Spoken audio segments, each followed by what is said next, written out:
Coming up, former President Donald Trump is ordered to pay $355 million for his business fraud. 400 Russian supporters are arrested for paying tribute to former opposition leader Alexei Navalny, and the last major hospital in Gaza closes following Israel raids. Stay with us. Here for now, but our spring weather will be moving in the next week. Coming up, we have the top stories and the 5-day forecast on the rundown.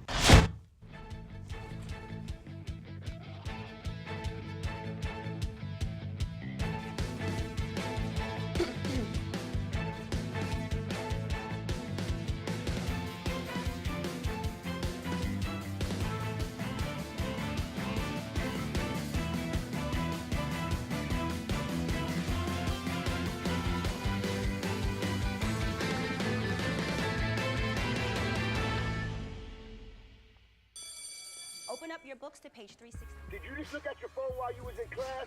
You played yourself. Talking about inspirational quotes. You gotta believe in yourself. Don't ever play yourself. The key is to make it, so make it. Louise, can you give me an example of an inspirational quote? Don't play yourself. The key is to make it. And who said that? I did. Now that's a major key alert. Learn the real major keys to getting to college at GetSchool.com.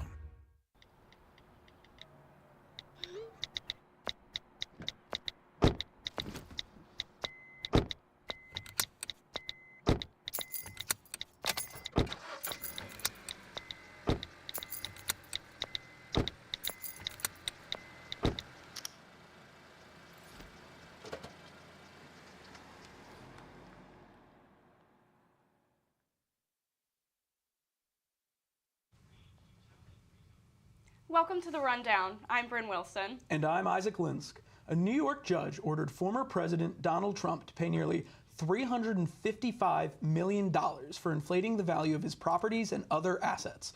New York judge says that former President Trump needs to pay hundreds of millions of dollars for inflating his net worth by billions of dollars to secure better business, insurance, and banking deals. The lawsuit by State Attorney General James says that Trump and his organization's fraud took place from 2011 to 2021.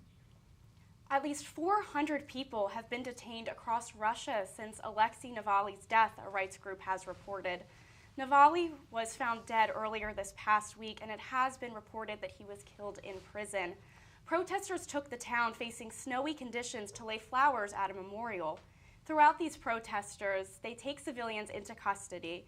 Among them was a priest, Father Gregory, who had been scheduled to hold a memorial service for Mr. Navalny in St. Petersburg. The Alabama Supreme Court ruled that frozen embryos are children, following an incident where 3 embryos were killed after a patient wrongfully removed them from the cryogenic chamber and were dropped. The 3 couples who lost their embryos sued the patient for wrongful death, making Alabama reconsider previous laws and consider the embryos as children. A surprise admission from an American murder suspect at a trial in Germany. The Michigan man confessed to killing a fellow U.S. tourist and injuring another woman near a famous German castle. Ian Lee reports. 31-year-old Troy Philip B. hid his face as he arrived in a German courtroom for his murder trial Monday. But the Michigan native exposed his guilt, admitting to raping and killing a fellow American. It happened on a secluded hiking trail near Bavaria's famous Neuschwanstein Castle last June. Lawyers for Troy B. say he acted spontaneously when he sexually assaulted a 21-year-old American tourist, pushing her down a steep slope, killing her. He also admits pushing the woman's 22-year-old friend down the same ravine. She survived. Hundreds of tourists were in the area, including Eric Abderi from New York, who filmed the rescue and arrest. And he just had a frown on his face. He didn't say anything. He had a sort of disturbed look. Lawyers say the Michigan suspect is deeply ashamed about his actions and wants to apologize to families of the victims. His trial is set to run through the middle of next month, and he faces up to life in prison if convicted. Ian Lee, CBS News, London. Tinder and Hinge are on track for a date with a class action lawsuit. Filed on Valentine's Day in California through the federal court system, claims are being made that the apps intended to find your romantic partner are actually targeting their users to stay hooked on the apps instead of future romances. According to the 6 plaintiffs who have contended the lawsuit, they are claiming that there are hidden algorithms meant to push users to stay swiping through the apps, counterintuitive to the intended purpose of making meaningful connections. Match Group, who owns dating apps such as Tinder, Match.com, OkCupid, Hinge, and Plenty of Fish, have called the lawsuits ridiculous and meritless, claiming their goals are to get people off their apps and onto dates. Capital One will give Discover a one-up against competitor banks. Announced last Monday, Capital One plans to purchase Discover for $35.3 billion. Shareholders of Discover stocks will now receive a little over 1 share for Capital One stocks for every Discover share they own. If this deal is finalized, current Capital One shareholders will own 60% stake in the combined company, and Discover shareholders will own the remaining 40%. The deal is believed to close in late 2024 or early 2025. Considering Discover is a much smaller company than the other 3 major credit card networks, such as in the United States, such as Visa, MasterCard, and American Express, this deal will boost Discover's past its competitors, leaving shareholders with more than they plan to hold in stakes. After the break, the last major hospital in South Gaza is no longer functioning. Stay tuned to find out why.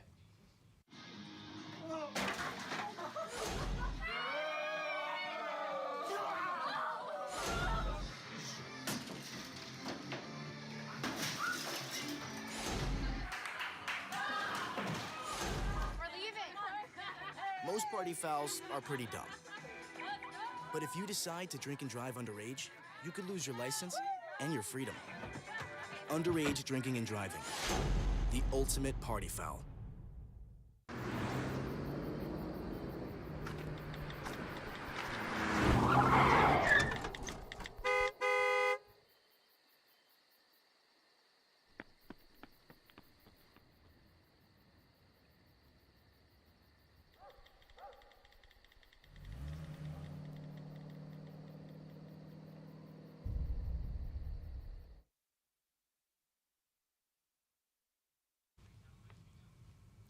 In the wake of a raid by Israel forces, the last major hospital in southern Gaza has stopped functioning.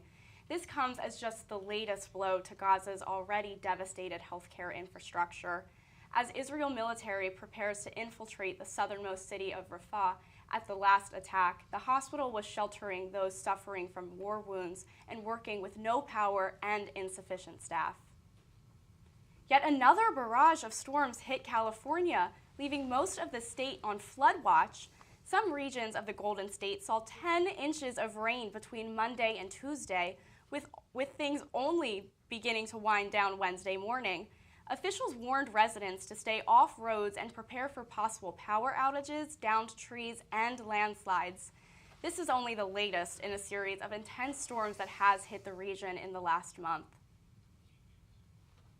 Presidential hopeful Nikki Haley is vowing not to drop out of the race, holding out as a last resort Republican candidate against Donald Trump. Despite her landslide losses in several early primaries and calls from high-level GOP to stop running, Haley claims she will not be bullied into giving up the race so easily. Haley also claims that she will be a better candidate for national security, claiming Trump is soft on Russia and Vladimir Putin.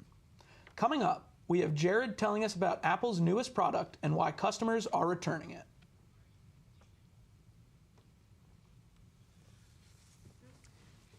So, Jared, customers have started returning their Apple Vision Pros. Can you tell us about this situation and what's going on? Well, the Apple Vision Pro was released on February 2nd of this year. Within the roughly 3 weeks since its release date, a number of criticisms have been made by customers.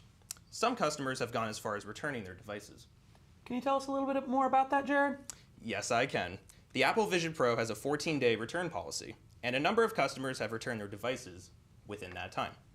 One complaint is that the device is really heavy and has caused people discomfort after wearing it for extended periods of time. The heavy weight is due to the high-quality materials that were used to make the device. The aluminum and glass materials are much heavier than what a cheaper plastic material would be. In addition, there is a bulky battery pack that adds even more discomfort when the device is worn. Some critics point to the fact that the size and dimensions also add to its weight. In the end, there seems to be a substantial amount of customers that are not satisfied with the product. It seems like product designers will need to go back to the drawing board, evaluate, and figure out everything that went wrong. At this time, has Apple made any comments in regards to the customers' concerns? So as of today, Apple has yet to officially respond to these concerns. Tech analysts say that Apple is not the type of company to use cheap materials for their products. So they will probably want to address the size and dimensions of the device in order to ultimately reduce the weight of it. They were trying to put out a high-quality product, but in the end, it will not appeal to everybody.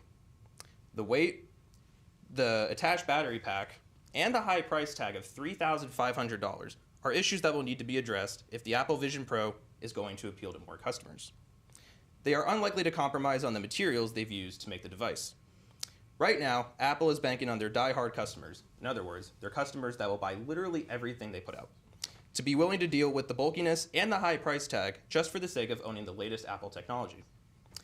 But again, if they eventually want more people to buy this latest product, they will have to address the problem of its weight. Thank you, Jared. The NBA All-Star Game is being considered a success in ratings and viewership, despite criticism from those in sports media. The basketball giant announced Tuesday that the game had received over 11.6 million different viewers. This viewership is 14% higher than last year. This is in spite of major figures like Stephen Smith and JJ Redick expressing complaints about the game's organization and player performance. 2 men have been charged with mass murder at the Kansas City Super Bowl parade. Lindell Mays, 23, and Dominic Miller, 18, are confronted with a count of second-degree felony murder. In addition, Mays and Miller each have been charged with 2 counts of armed criminal action and unlawful use of a weapon. Both are being held on a $1 million bond. An unfamiliar sight was seen earlier this week on I-95 as a horse was seen galloping alongside cars on the major highway in Port Richmond. The rogue horse from Strawberry Mansion nonprofit had escaped its farm, leaving him to run like the wind. Troopers stopped all northbound traffic so they could conduct a wild horse chase up I-95 to exit 25. They were able to escort him off the interstate and into whatever police custody looks like for an animal. Coming up after the break, new MLB jerseys draw mixed emotions from both players and fans. Stay tuned. Got a quarter?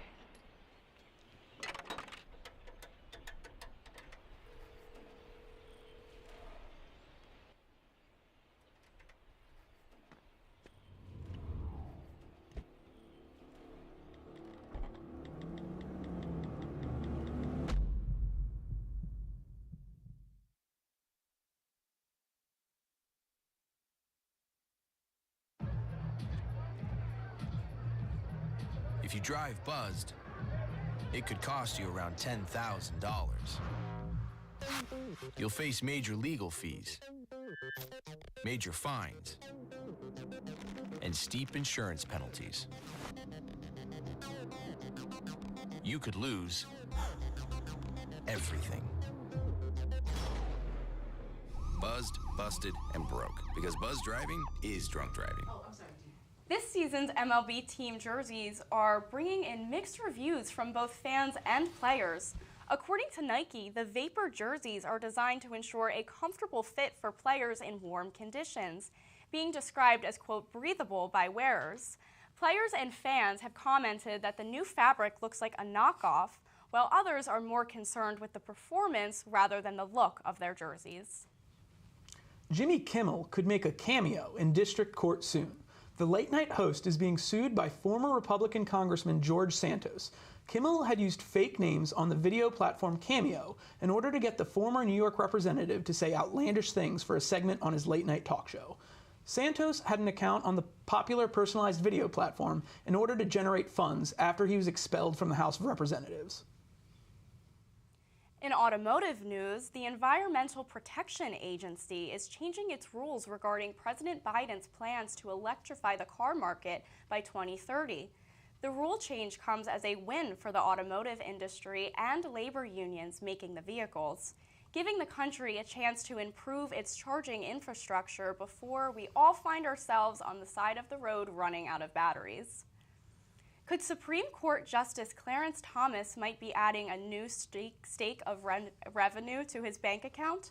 John Oliver, the host of the HBO show Last Week Tonight, offered to pay the justice $1 million under one condition: quits the Supreme Court. This comes after Justice Thomas's media attention over the past few months for failing to disclose lavish gifts and vacations provided to him by political benefactors. And now, Abigail has the sports news. Thank you, Isaac.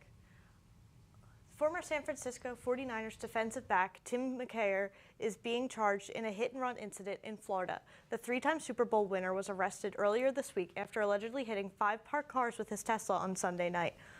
All of the vehicles involved in the incident had visible damage, with some left totally inoperable. McKayer left the Riviera Beach parking garage where the incident occurred without making anyone aware of the damage. Police say at the time of his arrest, the former NFL star was showing signs of inebriation. Apple is teeing up the latest way for sports fans to engage with content in a new app launch. Apple Sports became available for download in the US, Canada, and the UK on Wednesday. Apple Services Chief Eddie Q says the app was designed for fast and simple score checks and hopes that it will stand out due to its lack of affiliation with a specific league or team. New data is showing that last year saw a major increase in legal sports betting, breaking previous records, according to the American Gaming Association. In total, Americans wagered $119.84 billion on betting, accounting for a 44.5% increase in net revenue from 2022. These numbers are only projected to grow as data from Kentucky and Arizona is yet to be calculated. The industry's overall growth has been attributed to the legalization of the practice in 38 states and D.C., with 5 of those states only becoming operational last year. Back to you at the desk. We have some sunshine coming up after the break, thanks to Allison with the weather.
Earlier today, I sat down with Brendan Birmingham from Hushman's Hazardous Hot Sauce, and we went behind the scenes of this popular condiment created by the president of Rowan University.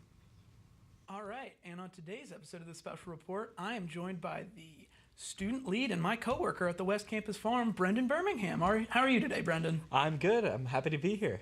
All right, and for the viewers at home, can you just give a basic rundown of what we do over at the West Campus Farm? So the West Campus Farm has been a project for a while, and on one half of the farm, we're dedicated to growing vegetables and hot peppers. The hot peppers go into Hushman's Hazardous Hot Sauce, which is Rowan's charity hot sauce. Mm-hmm. And the vegetables are all donated to local food pantries. And the new project on the farm is our aquaponics project, where we're working together now with some koi fish. And could you explain what aquaponics is for some of the people at home who might not be on the cutting edge of farming just yet? Yeah, so aquaponics is a mix of aquaculture, which is just any farming related to the water, and hydroponics, which is a method of soilless plant cultivation. So we're using fish to grow plants without soil. And is it a particular type of fish that is required for the aquaponics, or can any old fish do? Certain fish work better than others. Right now we have koi in our systems, but we're hoping to get some tilapia. And isn't it true that President Hushman actually grew the koi fish himself at his home? That is true, yeah. He grew them and he breeds them, and his whole family's all into that. Do you know how long he's been breeding them for? I don't know exactly, but it's been many years. Okay. What is your favorite thing that we grow at the farm? Ooh, I am a big fan of the long hots, just because of the I love making a stuffed long hot. Yeah. But just the sheer raw power of the super hots, like the Carolina Reaper and the Ghost Pepper, just something you don't see every day. Yeah, and exactly. I love that. They get your endorphins going. They sure do. For touching back on aquaponics, could you break down exactly what we do when we monitor the farm a few times a week? Yeah, so a few times a week we go out to the farm, and our duties are we test the water quality with a freshwater chemistry testing kit. So we test ammonia, nitrate, pH, nitrate, and we also feed the fish and just make sure all the systems are running and they're getting their water filtered. And could you give the difference between the two systems we have running at the koi farm right now? Because we've got one that's a bit more DIY than the other. Yeah, so our north system is a nice purchased, about $30,000 system with all these nice PVC pipes, and it's just a well put together machine. Versus our south system, it does the exact same thing, but it was free, just the cost of labor. It's made of bricks and tarps, and it does the same thing. All right, very cool. And environmentally speaking, does aquaponics have any advantages over traditional soil farming? Yeah, so there is no soil involved with aquaponics, and so a big blight of our time in the world of agriculture is the problem of soil degradation. So as we just harvest and never give back to the soil, it eventually will lead to a problem similar to the Dust Bowl in the early American times. And with aquaponics, we avoid that problem by just cutting out the soil altogether. All right, and I know we can grow a variety of lettuces and different greens like that thing with the at the koi farm. Do we have a particular timeline for when we're going to be able to start growing and eating the different leaves from these koi? Yeah, so hopefully in the coming months, by like April to May, we'll be introducing the fish into the systems. And at that time, we will have seedlings that were grown outside of the systems, just in a greenhouse, that we'll put into the systems. So by June, July, we'll start to see some like harvestable lettuce and spinach and stuff. All right, that's about all we have time for today. Thank you very much for joining me, Brendan. Thank you for having me. I'm looking forward to checking on those koi in a few days with you. Yeah, look forward to it. All right, awesome. William Byron comes out on top with a dashing victory at the Daytona 500. Byron put an end to a 9-race Daytona 500 losing streak for Hendrick Motorsports. The moment Byron crossed under the white flag, a crash broke out behind him and a caution flag was thrown. He circled the track one more time before learning that he's the winner. This victory is a great start to Hendrick Motorsports' 40th anniversary season. And now let's check in with Allison Cassidy for this week's weather rundown. Will we finally see some warmer weather? Weather rundown where we are hoping to see some of those winter temperatures make their way out so we can make room for our spring temperatures that we want so desperately. Unfortunately, this Thursday we are experiencing some colder temperatures with a lot of clouds, and that will continue on into our PM hours with a high of 42 and a low of 28. But not to worry, for the rest of the week we do have hope. So we're starting out a little week with 50 degrees as our high for Friday and low of 40 degrees with some rain throughout the day. Thankfully, we can enjoy our weekend with some sun. Saturday, we can expect to see a high of 41 with a low of 26, with those clouds still a little present, but the sun's starting to break its way through. Sunday, we continue to see that sun that we've been hoping for with a high of 43 and a low of 20. Monday, the clouds start to make their way back in, but we do have some warmer temperatures with the high being 57 and a low of 31. Tuesday, the clouds do make their way back in, but we do still have those warm spring temperatures with a high of 59 and a low of 41 degrees. Now back to the front desk where we can experience the current stories. This is what we saw today in Glassboro, and as you can see, the clouds were strong today, to say the least. But unfortunately, the sun was not able to make an appearance all that much, but we did see him a little bit. He tried to make an appearance, and not to worry, he will be making an appearance this week, as I said in the weather rundown. How about some sun, guys? I am ready for it. I think it's been way too long. I know, I'm excited to take a bike ride on the boardwalk sometime soon. Absolutely. Let's run for some spring weather. Exactly. Absolutely. All right, that wraps up tonight's newscast. Thank you for joining us. Good night.